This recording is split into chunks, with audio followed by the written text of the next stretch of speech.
ପ୍ରାର୍ଥନା ଫେବୃଆରୀ 23, 1914।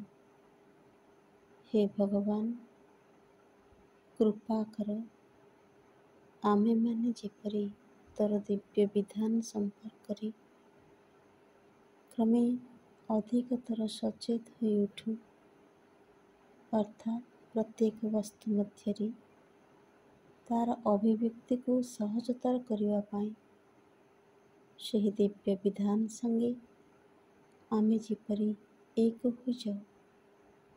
ଭଗବାନ, ମୋର ଇତସ୍ତତ ବିକ୍ଷିପ୍ତ ଚିନ୍ତାରାଶି ଯେପରି ମୋର ଶାସନାଧୀନ ହୁଅନ୍ତି, ମୁଁ ଯେପରି ଏକମାତ୍ର ତୋ ମଧ୍ୟରେ ବାସ କରେ, କେବଳ ତୋରି ମଧ୍ୟ ଦେଇ ଜୀବନକୁ ଯେପରି ଉପଲବ୍ଧି କରେ, ଜଡ଼ ହିଁ ସତ୍ୟ, ଏ ଭ୍ରାନ୍ତି ଯେପରି ଦୂର ହୋଇଯାଉ ଏବଂ ତାହା ସ୍ଥାନରେ ଦେଖାଦେଉ ଏପରି ବୋଧ ଯାହାକି ତୋର ଶାଶ୍ୱତ ସତ୍ୟ ସଙ୍ଗେ ଅଧିକତର ସାମଞ୍ଜସ୍ୟ ରକ୍ଷା କରିବ।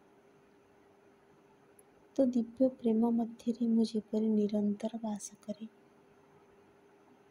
ଯେଉଁଥିରେ ସେହି ଦିବ୍ୟ ପ୍ରେମ ମୋ ମଧ୍ୟରେ ବାସ କରିବ ଏବଂ ମୋତେ ହିଁ ଧରି ରହିବ। କୃପା କର ମୁଁ ଯେପରି ତୋର ଯଥାର୍ଥ ଉପଯୋଗୀ ଦିବ୍ୟ ଦୃଷ୍ଟି ସମ୍ପନ୍ନ ଏକ ସହକର୍ମୀ ହୋଇ ଉଠେ। ମୋ ଭିତରେ ସବୁ କିଛି ଯେପରି ତୋ ଆବିର୍ଭାବର ପୂର୍ଣ୍ଣତାରେ ସହାୟତା ହୋଇ ଉଠେ।